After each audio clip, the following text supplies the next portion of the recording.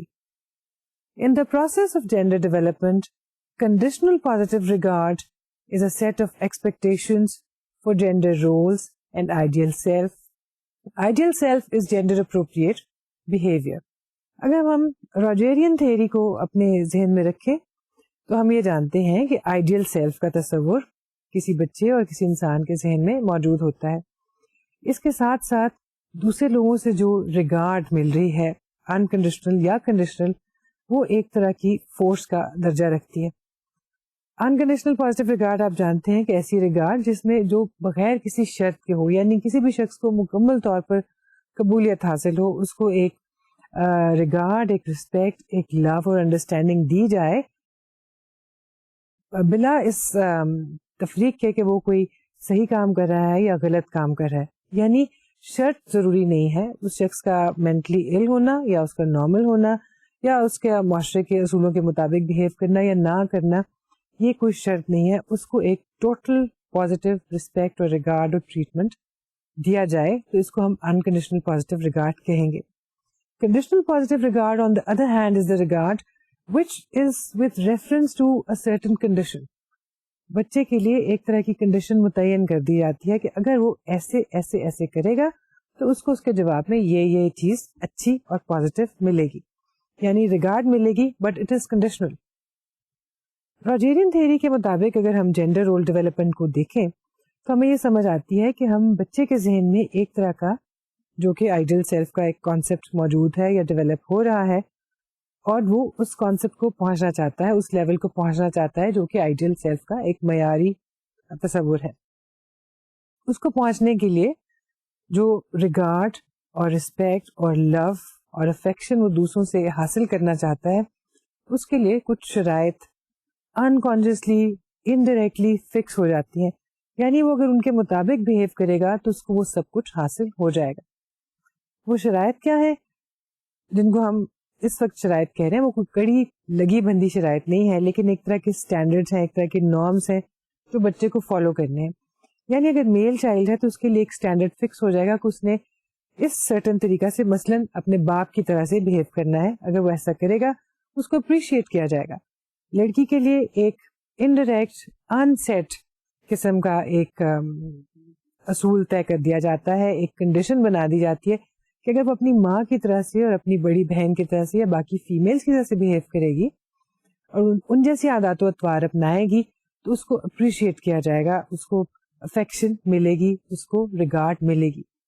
اگر لڑکا اس male role model کو فالو نہیں کر رہا اور اگر لڑکی فیمیل ماڈل کو فالو نہیں کر رہی تو ان کو وہ انکنڈیشنل یا کنڈیشنل ریگارڈ کسی صورت میں نہیں مل سکتی. انکنڈیشنل ریگارڈ اس کو بطور ایک بچے کے مل سکتی ہے, لیکن اس کی جینڈر ریلیٹڈ بہیویئر پر اس کو ریگارڈ ملنے کا کوئی امکان نہیں ہوگا. تو دوسرے لفظوں میں فیملی اور معاشرہ اس کے لیے ایک طرح کے اسٹینڈرڈ فکس کر دیتا ہے جس کو میٹ کرنے کے لیے اس کو کوشش کرنی پڑتی ہے, اور جب وہ ایسا کرتا ہے یا کرتی ہے تو اس کو وہ ریگارڈ مل جاتی ہے جس کو وہ حاصل کرنا چاہتے ہیں. Learning gender roles according to the humanistic approach. Step 1, parents and others set gender role related expectations. ہم نے ہیومنسٹک ماڈل کو اسٹیپ بائی اسٹیپ یہ دیکھنے کی کوشش کی ہے کہ اس ماڈل میں جس طرح سے باقی کانسیپٹس کی ڈیولپمنٹ کی بات کی جاتی ہے, جس طرح سے باقی ریلیشن شپس کی ڈیولپمنٹ کی بات کی جاتی ہے, اسی طرح سے جینڈر رولز بھی کس طرح سے بیسک ہیومنسٹک کانسیپٹس کو استعمال کرتے ہوئے ڈیولپ ہوتے ہیں. پہلے مرحلے پہ یا پہلے اسٹیپ پہ ہم دیکھتے ہیں کہ پیرنٹس اور سگنیفیکنٹ ادرس جو بھی ہے, پیرنٹس کی عدم موجودگی میں دوسرے لوگ یا پیرنٹس کی موجودگی میں گرینڈ پیرنٹس بھی ہو سکتے ہیں, بڑے سبلنگس بھی ہو سکتے ہیں, وہ ایک طرح کے اسٹینڈرڈس بچے کے لیے سیٹ کر دیتے ہیں. جن کو اس نے میٹ کرنا ہے, اور یہ ایکسپیکٹیشن جو ہے ایک طرح کا آئیڈیل سیلف کی طرف جانے کا پاتھ وے بن جاتی ہیں. Conditions of worth are established. Positive regard is promised when the standards, the expectations have been set for the child. At the same time, conditions for regard are also established. بچے کے لیے وہ conditions طے ہو جاتی ہیں جن conditions کی صورت میں اس کو رسپیکٹ, ریگارڈ, لو اور افیکشن ملے گی. دوسرے لفظ میں بچے کے بیہیویئر کو اسٹیئر کر دیا گیا ہے ایک خاص ڈائریکشن میں. اس کو فورس نہیں کیا جا رہا, ڈائریکٹ اس طرح سے نہیں کیا جا رہا جیسے کہ روایتی طریقے سے کیا جاتا ہے, لیکن راستہ اس طرح کا بنا دیا جاتا ہے کہ وہ خود بخود اسی کی جانب چلے گا, کیونکہ وہ راستہ اپنے آخر میں اس کے لیے افیکشن اور ریگارڈ پیش کرے گا. Definitions of appropriate behavior are set. اس کے ساتھ ساتھ کیا behavior appropriate ہے, کیا inappropriate ہے, بچے کے لیے یہ چیز واضح کر دی جاتی ہے. جب وہ غلط یا inappropriate behavior میں indulge کرتا ہے, اس کو ٹوکا جاتا ہے, اس کو اس کے بارے میں بتایا جاتا ہے, بعض اوقات وارن کیا جاتا ہے. اور اگر وہ appropriate behavior میں indulge کر رہا ہے اور ویسا ہی کر رہا ہے جیسے اس کو کرنا چاہیے, تو اس کو تعریف اور توصیف ملتی ہے. The child or the person introjects these expectations into the ideal self. اب بچے کے ذہن میں already ideal self کا ایک تصور موجود ہے. جو appropriate behaviors کی standards, اس کی expectation set ہوتی ہیں, اس کی definition اس کے سامنے آتی ہے اور اس کے لیے اس کو ریوارڈ کیا جاتا ہے, اس کو ریگارڈ ملتی ہے, اس کے ساتھ ساتھ ہی اس کے ذہن میں جو آئیڈیل سیلف کا ایک تصور موجود تھا, اس میں یہ ساری کی ساری چیزیں ایبزارب ہوتی جاتی ہیں, سنک کرتی جاتی ہیں, اور آئیڈیل سیلف میں یہ تمام چیزیں ایک طرح کی اسٹرینگتھ بن گئی, یا کم از کم بچہ یا فرد یہ محسوس کرتا ہے کہ اس کی اسٹرینگتھ میں مختلف اوقات میں یہ ایڈیشن ہوتا جا رہا ہے. Parents and others set gender role related expectations. جب بچہ اس تمام مراحل سے گزر جاتا ہے تو اور اس کو ان تمام چیزوں کو اپنی آئیڈیل سیلف میں انٹروجیکٹ کرتا جاتا ہے, تو اس کے ساتھ ساتھ نئے ایکسپیکٹیشنز اور نئے اسٹینڈرڈز بھی فکس ہوتے جاتے ہیں. اور یہ سب کچھ ایک خاص عمر تک ہوتا ہے. کچھ عرصے کے بعد, کچھ برسوں کے بعد, خاص طور پہ ایڈلٹہڈ میں آنے کے بعد یہ چیزیں اور یہ کنٹینجنسیز اس طرح سے سیٹ نہیں ہوتی جیسے کہ بچپن میں ہوتی ہیں, کیونکہ اس وقت تک ہم سمجھتے ہیں کہ ایک جینڈر آئیڈینٹی ڈیولپ ہو چکی ہوتی ہے, فرد اپروپریٹ اور اناپروپریٹ بیہیویئر سے واقف ہو چکا ہوتا ہے اور اپروپریٹ جینڈر ریلیٹڈ بیہیویئر کو انٹروجیکٹ کر چکا ہوتا ہے, سیکھ چکا ہوتا ہے, اپنی پرسنالٹی کا ایک حصہ بنا چکا ہوتا ہے. لیکن جیسے کہ ہم نے پہلے کہا تھا, ہیومنسٹک اپروچ اور اس میں روجریین اپروچ کوئی کلیئر کٹ طریقے سے جینڈر رول ڈیولپمنٹ کو بیان نہیں کر رہی, نہ ہی ان کی کوئی الگ سے تھیوری ہے جینڈر ڈیولپمنٹ کے بارے میں. مگر جیسے کہ اور تمام چیزیں سیکھی جاتی ہیں اور تمام سچویشن میں فرد ریئیکٹ کرتا ہے, بالکل اسی طرح سے روجریین ماڈل میں وہ جینڈر رول ڈیولپمنٹ کے سلسلے میں بھی ریئیکٹ کرتا ہے, رسپونڈ کرتا ہے اور بہیو کرتا ہے. ایک دوسری تھیوری جو ہیومنسٹک اپروچ میں بہت اہمیت کی حامل ہے اور بہت پاپولر تھیوری ہے, اور ہم سب اس سے اکثر اوقات فائدہ اٹھاتے ہیں, اس سے ہم بہت سی جگہوں پہ اپلائی کر کے دیکھتے ہیں, خاص طور پر موٹیویشن کے سلسلے میں, اور وہ تھیوری ہے ابراہم ماسلو کی تھیوری, جو کہ ہیومنسٹک تھیورسٹ میں ایک بڑا نام ہے. ہم جانتے ہیں کہ ماسلو نے موٹیویشن کے بارے میں اور نیڈس کے بارے میں اپنی ایک تھیوری دی, اور جو کہ ہمیں بہت زیادہ پریکٹیکل لگتی ہے, ریئلسٹک لگتی ہے, اور ہمیں اپنی عام زندگی میں دکھائی دیتا ہے کہ اس کی بہت زیادہ اپلیکیشن بھی ہے. اس تھیوری میں بھی ہمیں ڈائریکٹلی تو یہ بات معلوم نہیں ہوتی, اور نہ ہی وہ اس کو ایکسپلین کر رہے ہیں کہ جینڈر رولز کیسے ڈیولپ ہوتے ہیں, یا فرد کی فیلنگ کیا ہے towards his or Hare own gender and towards the gender of other person. But we can see that the same theory can be seen in a broader perspective as applying to the way gender roles operate in a society.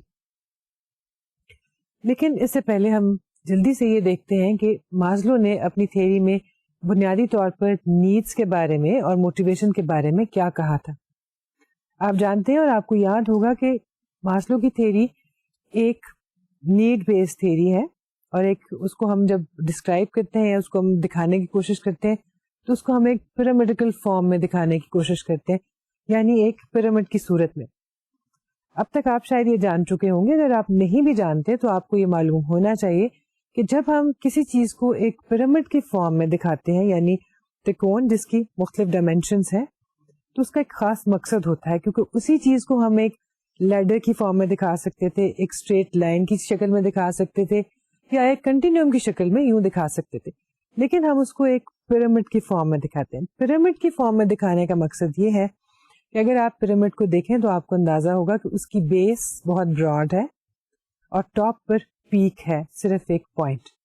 بیس میں اس کے Broad ہونے سے مراد یہ ہے کہ زیادہ چیزیں یا زیادہ افراد یا جس بھی چیز کی ہم بات کریں ان کی تعداد بیس پر زیادہ ہوگی لیکن اہمیت میں کم.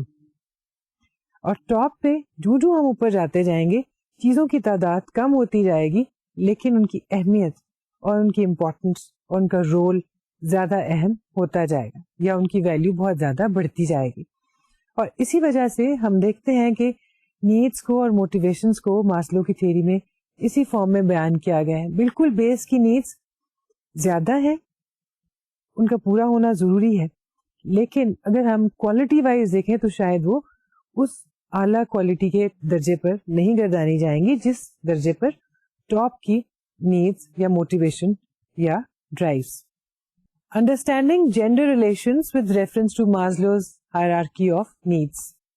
Maslow's theory can be seen basically as a stage theory. Each stage is marked by a particular class of needs. The needs at one level have to be met before one moves on to the fulfillment of needs at a higher level.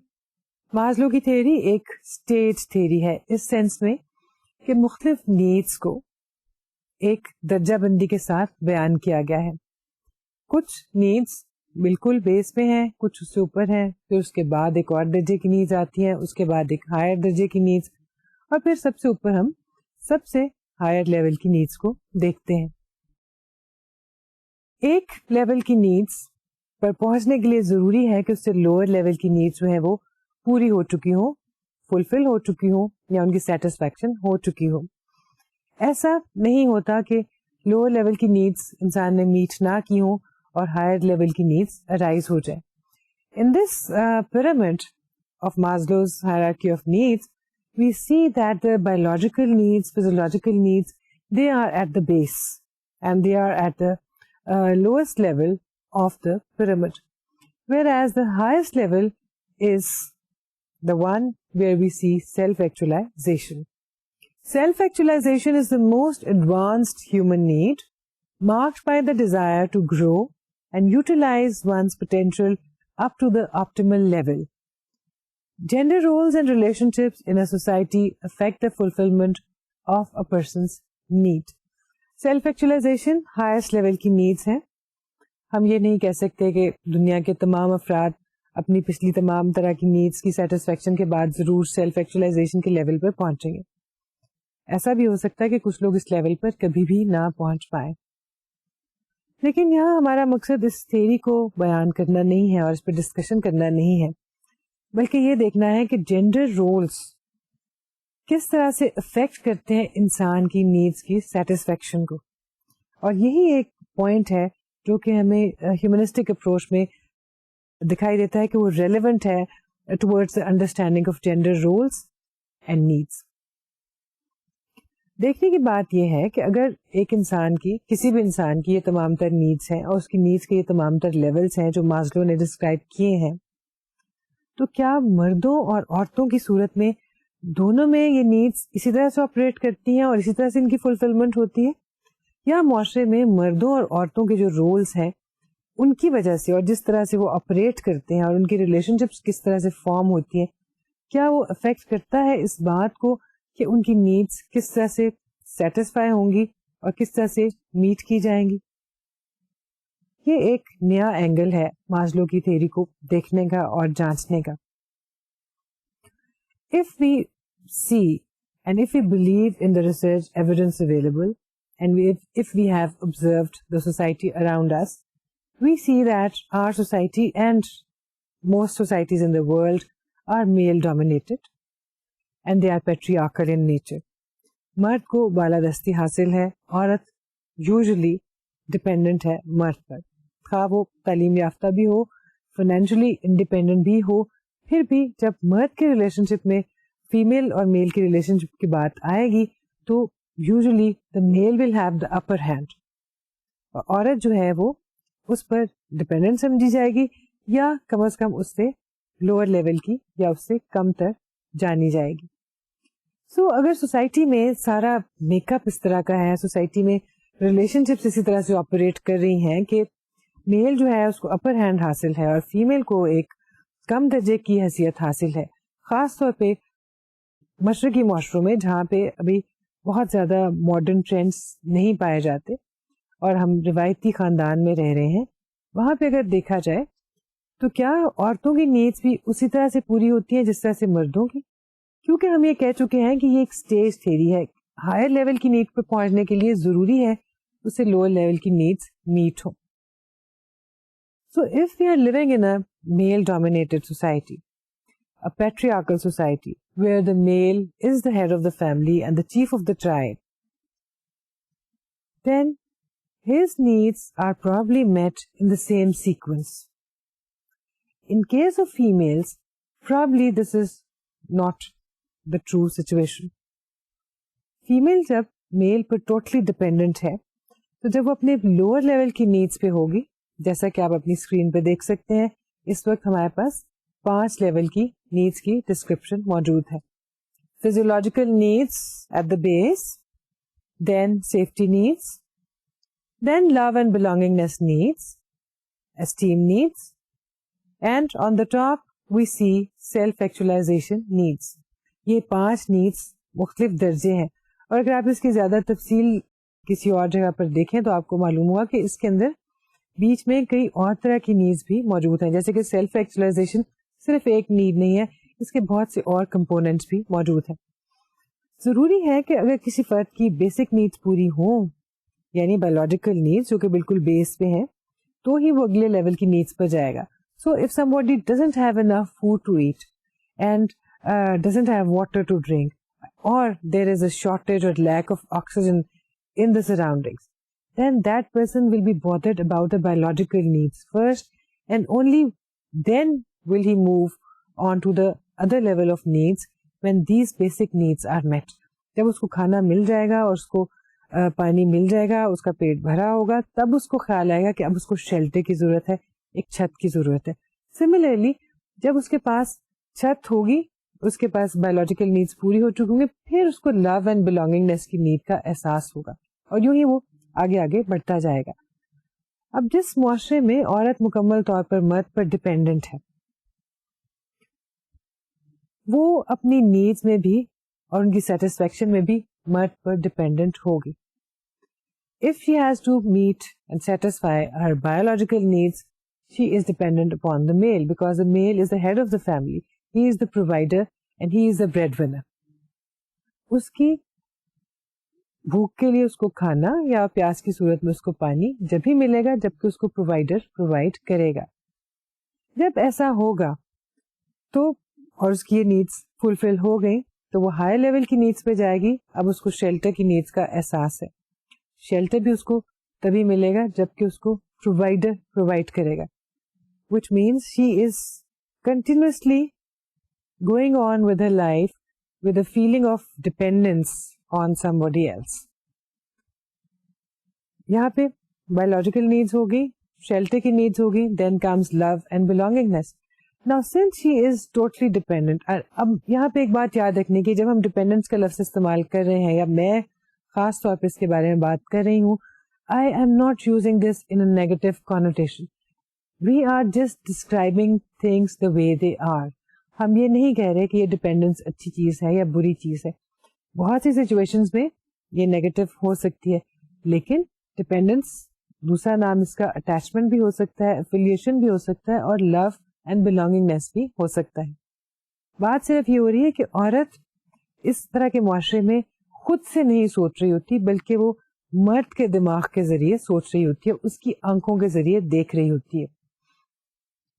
جب اس کو shelter اور basic کھانا اور پانی یا رہنے کے لیے جگہ, پروٹیکشن, یہ سب کچھ مرد سے مل رہا ہے, تو اس طرح کے سیٹ اپ میں اس کا target of love and belongingness will also be the male. She is not loving people just because she wants to love people. She is loving them because she is completely, totally attached to them. اس کی زندگی کی ہر چیز ان کے گرد جو ہے وہ revolve کر رہی ہے.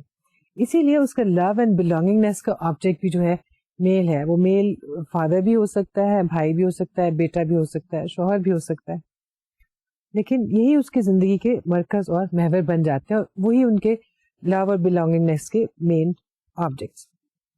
جب ہم اس لیول پہ ایسا دیکھیں گے, اور ہائر لیول کی نیڈ ہے self esteem. Everybody want self esteem and self respect.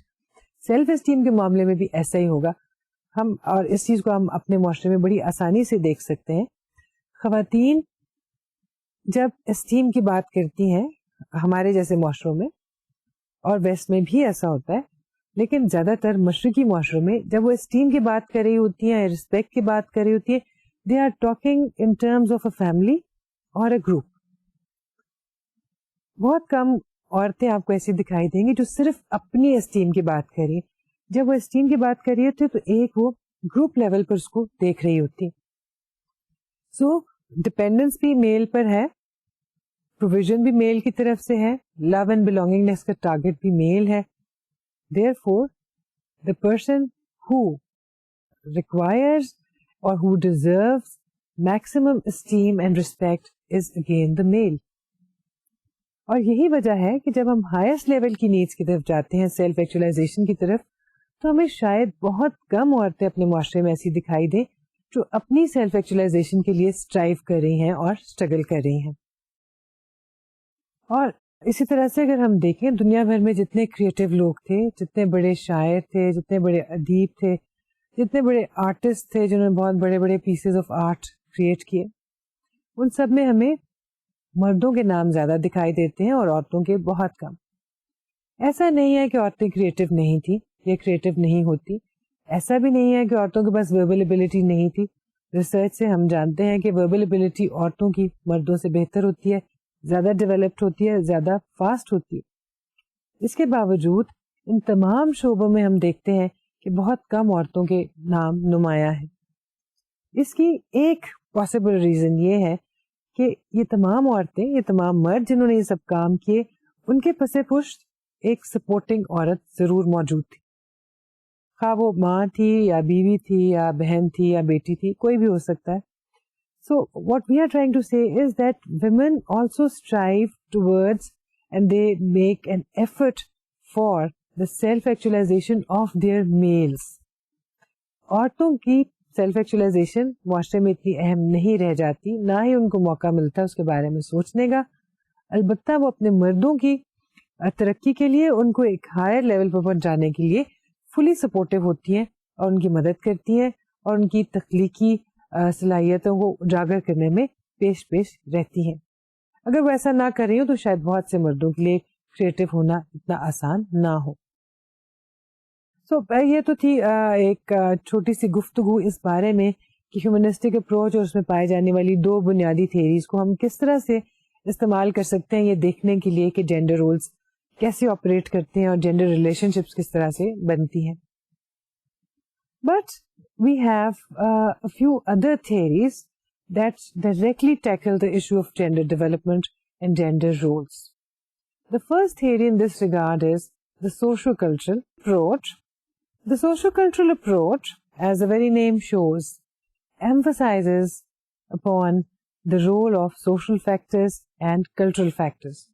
That is, societal and cultural factors, traditions, norms, pressures, values, all these things contribute to the development of gender roles and gender differences as well as gender stereotypes.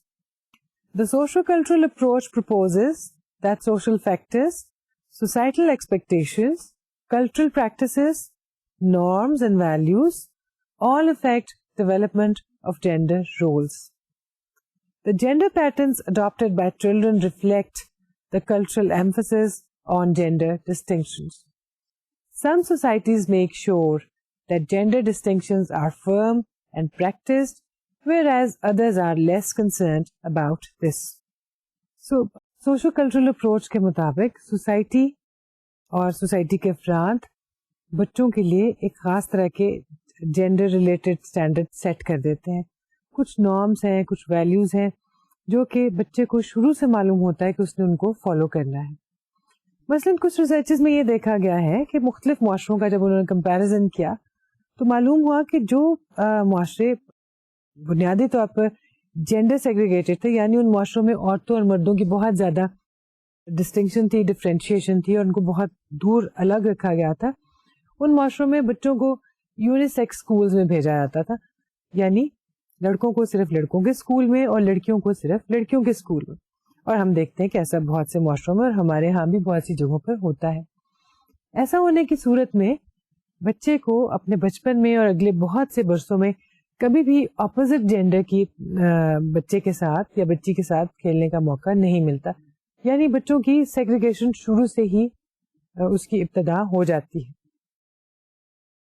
اب اگر شروع سے بچے کو یہ معلوم ہوگا کہ لڑکے صرف لڑکوں کے اسکول میں جاتے ہیں, لڑکیاں صرف لڑکیوں کے اسکول میں جاتی ہیں, لڑکے صرف لڑکوں کے ساتھ ہی کھیلیں گے, لڑکیاں صرف لڑکیوں کے ساتھ ہی کھیلیں گی, ان کے لائف سٹائلز ایک دوسرے سے بالکل مختلف ہو جائیں گے, ان کی ویکیبلری مختلف ہو جائے گی, ان کی لائکس اور ڈس لائکس مختلف ہو جائیں گی.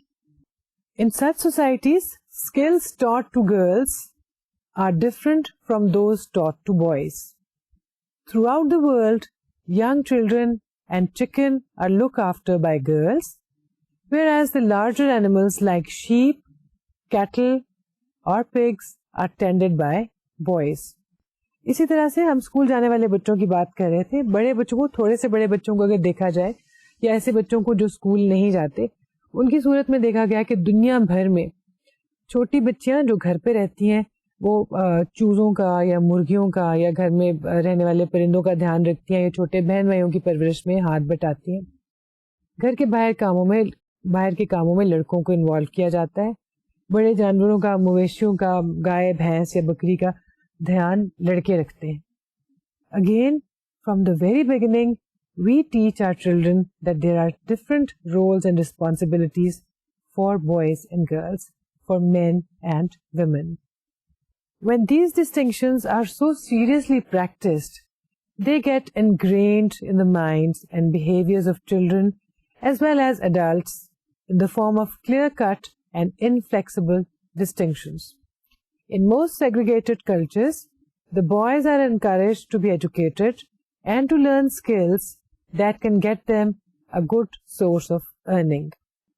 چنانچہ بچوں کے ذہن میں بچپن سے ہی اس طرح کی ڈسٹنکشن بار بار پیدا کی جاتی ہے, اس کو انگرین کر دیا جاتا ہے, ایک طرح سے وہ کندہ ہو جاتی ہے ان کے ذہن کے اوپر اور کبھی مٹ نہیں سکتی.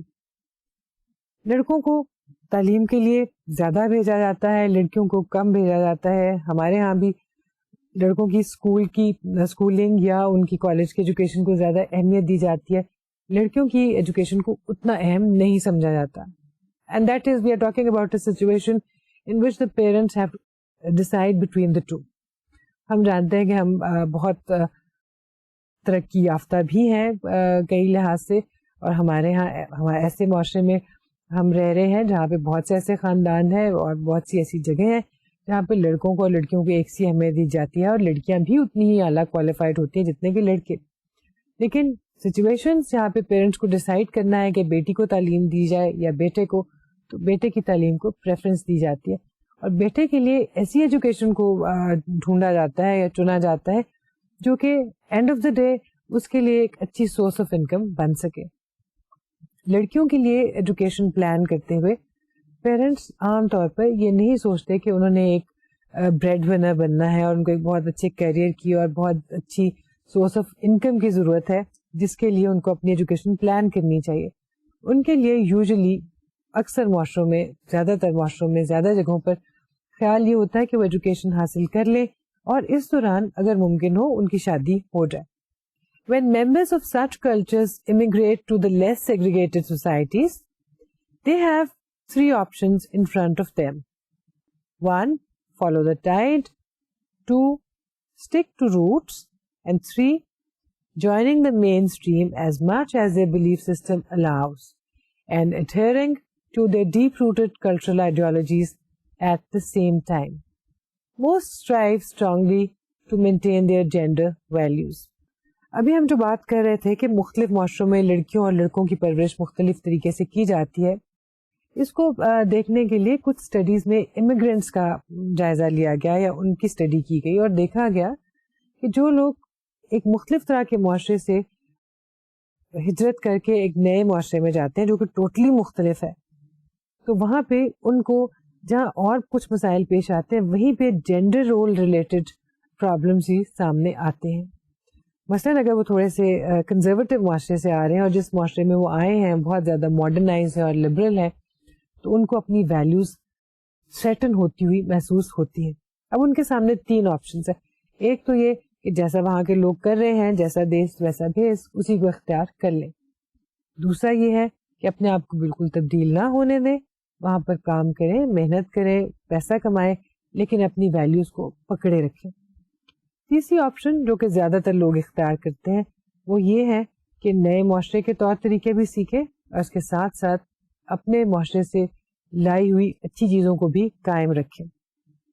زیادہ تر لوگ اس میں زیادہ سیکیور محسوس کرتے ہیں کیونکہ اس طرح سے ان کو نئے معاشرے میں ایڈجسٹ کرنے کا موقع بھی ملتا ہے اور اس کے ساتھ ساتھ یہ احساس بھی رہتا ہے کہ ہم نے اپنی ویلیوز کو ضائع نہیں ہونے دیا.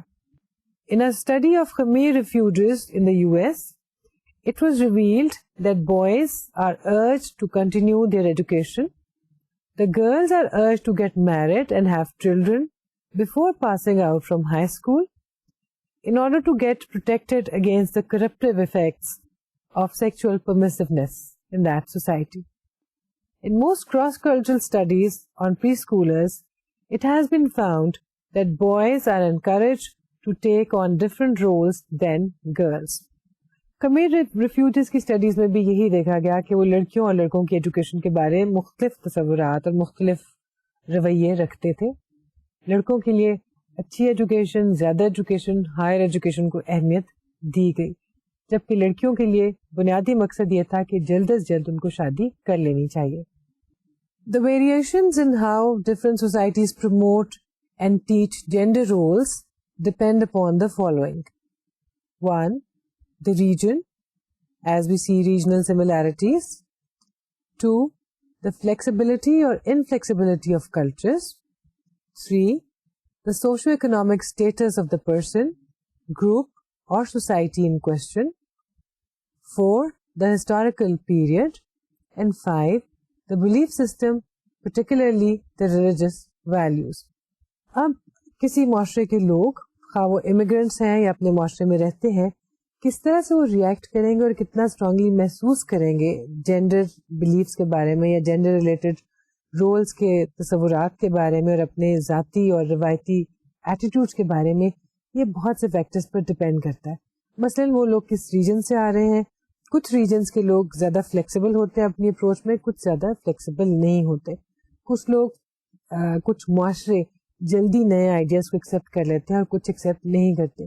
لیکن ایک چیز جو بہت اہمیت کی حامل ہے اس سب میں، وہ ہے بلیف سسٹم اور آئیڈیالوجی، جس میں ریلیجس بلیفس کو بہت زیادہ اہمیت حاصل ہے. اگر ریلیجس بلیفس اسٹرانگ ہیں، ڈیپ روٹڈ ہیں، ایک اسٹرانگ آئیڈیالوجی کے ساتھ وہ لوگ ایسوسیشن افیلیشن محسوس کرتے ہیں، تو وہ اتنی جلدی بدل نہیں سکتے اور اپنی ویلیوز کی بہت زیادہ حفاظت کرتے ہیں.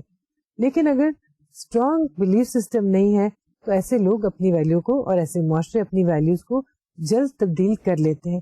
Again we should remember that when we say they change their attitude اور when we are talking about people's values اور a change in their values, we are not evaluating them as good or bad, right or wrong. Psychology آپ جانتے ہیں science ہے، اور science کا پہلا کام یہ ہے کہ وہ آبجیکٹو ہو. ہم صرف مختلف معاشروں کی بات کر رہے ہیں، مختلف لوگوں کے ایٹیٹیوڈس کی بات کر رہے ہیں، ہم اس کو اچھائی یا برائی کے پیمانے میں نہیں تول رہے. We are just discussing what different people in different societies do. So ہم یہ بات کر رہے تھے کہ وہ کیا فیکٹرز ہیں جس کی وجہ سے لوگوں کے یہ رویے متاثر ہو سکتے ہیں. ریجنل ویریشنس ہو سکتی ہیں, کچھ ریجنز میں بہت سی چیزیں سملر پائی جاتی ہیں, وہ کہ وہ اپنے ایک دوسرے کو زیادہ فریکوینٹلی نہیں ملتے.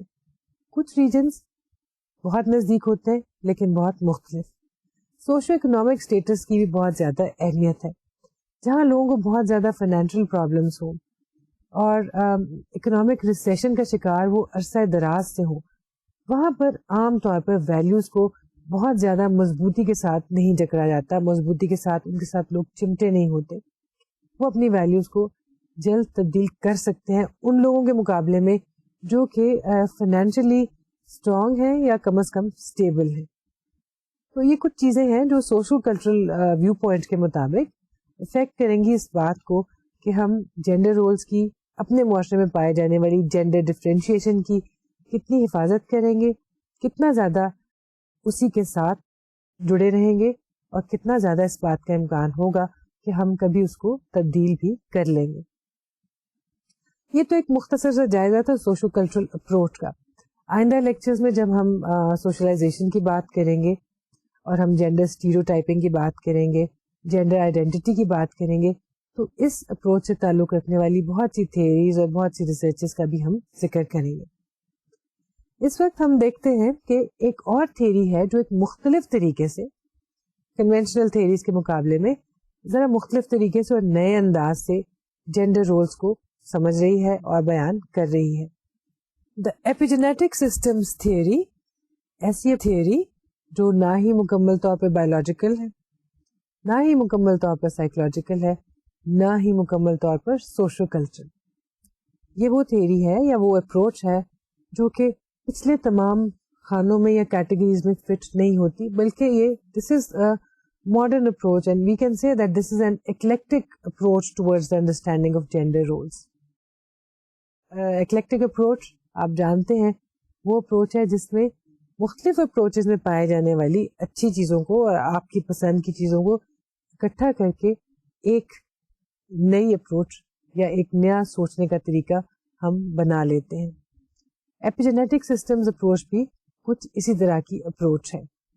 Epigenetic systems theory emphasis is upon the interaction between the genetic endowment and early experiences.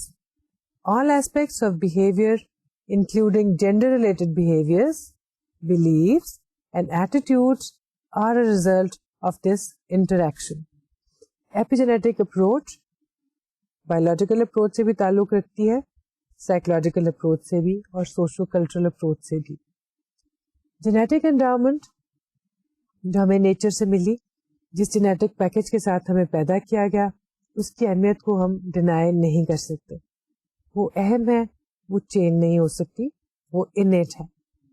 لیکن محض اس کی بنیاد پر جینڈر ڈفرینسز پیدا نہیں ہوئے, نہ ہی ہو سکتے ہیں.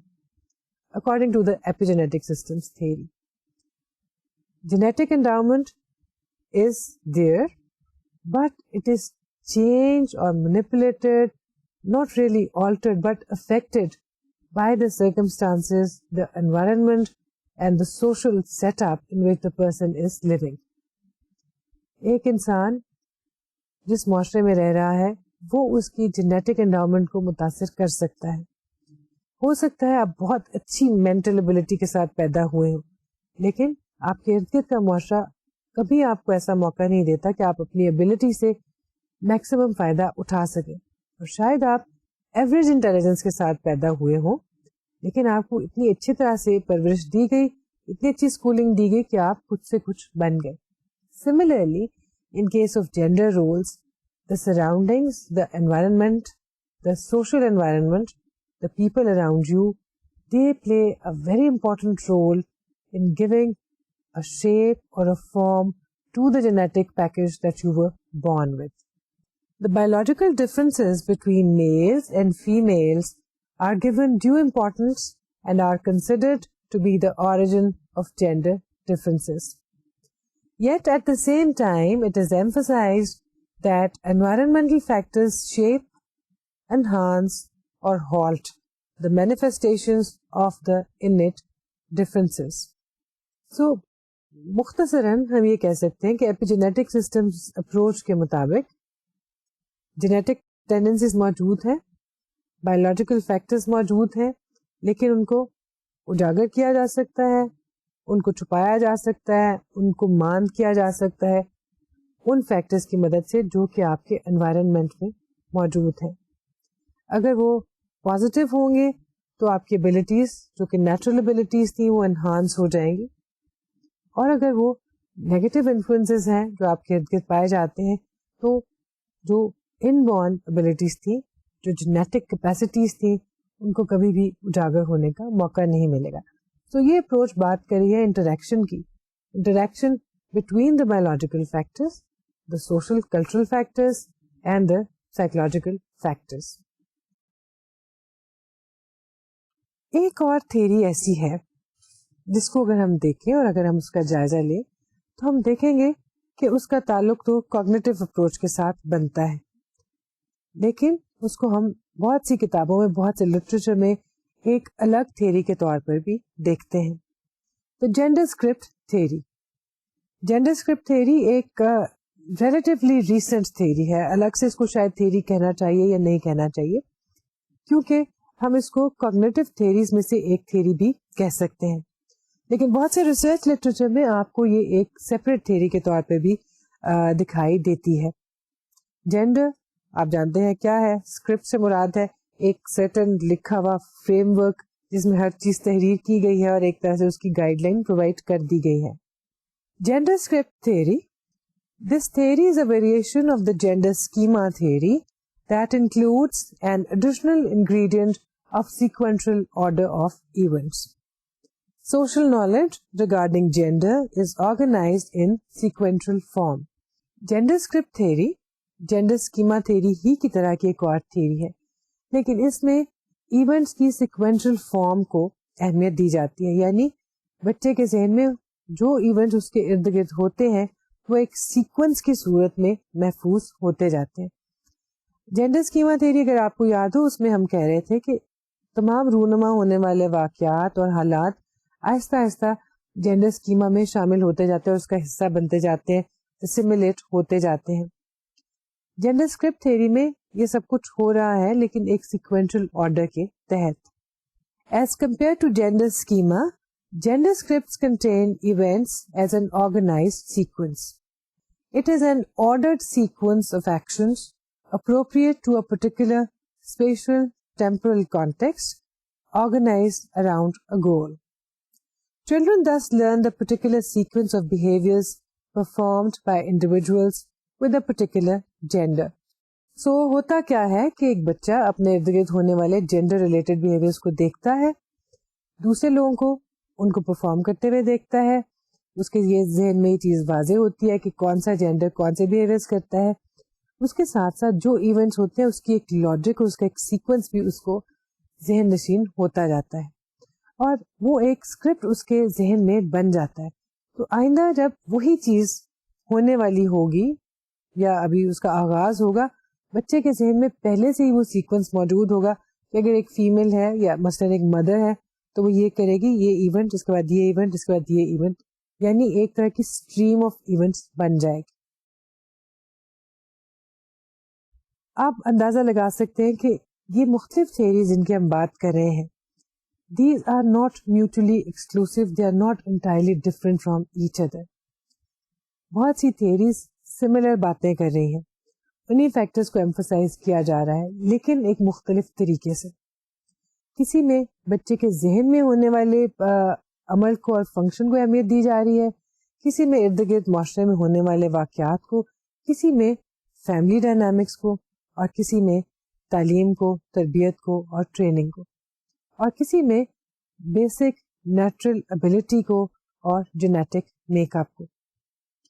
ڈسکس سبھی ایک ہی چیز کر رہے ہیں کہ جینڈر رولز کیسے ڈیولپ ہوتے ہیں, جینڈر ڈفرینسز کیسے پیدا ہوتے ہیں اور ان کی انڈرسٹینڈنگ کیسے ہو سکتی ہے. اس سلسلے میں ہونے والے ہمارے لیکچرز جو کہ بنیادی طور پر تھیریز آف جینڈر ڈیولپمنٹ کے بارے میں تھے, ان میں ہم نے یہ دیکھ لیا کہ مختلف تھیریز مختلف طریقے سے جینڈر کو سمجھ رہے ہیں اور بیان کر رہے ہیں. اور ایک چیز جو کہ آپ نے شاید غور کیا ہو یا آپ کو اس پہ غور کرنا چاہیے کہ وقت گزرنے کے ساتھ ساتھ تھیریسٹ کی اپروچ بدلتی گئی. جو تھیریز آج سے 50 سال پہلے یا 100 سال پہلے آئی ان میں جینڈر کو اور طریقے سے سمجھا گیا, جیسے کہ فرائیڈین تھیری میں.